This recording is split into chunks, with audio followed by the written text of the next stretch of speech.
মহিলাদের গায়ে হাত দিয়ে তারা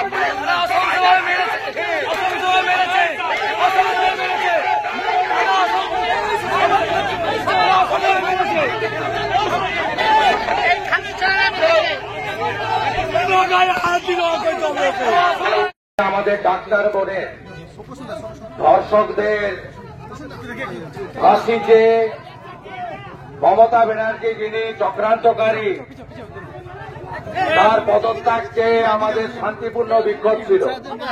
যারা যারা ব্যবস্থা হবে মা ব্যবস্থা হবে, যত মারবে তত বিজেপি বাড়বে। এরা যেটা করেছে আমি ছবি পেয়েছি। আমি আপনাদের এমএলএ, আমার উপর ভরসা রাখুন, ভরসা রাখুন।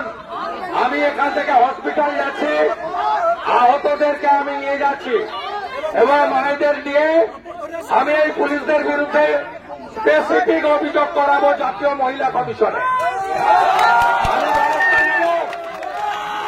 আপনি একটা স্টেট বাসকে নিয়ে যাওয়ার জন্য শান্তিপূর্ণ আন্দোলনে গ্যাস পাঠাবেন। আগামীকাল বিকেল 4-3টের সময় রেয়াপাড়া ফাঁড়ি অবরোধ করবে হাজার হাজার মানুষ। হিসাব হবে, আমি দায়িত্ব নিলাম সুরেন্দ্র অধিকারী। ভরসা আছে তো?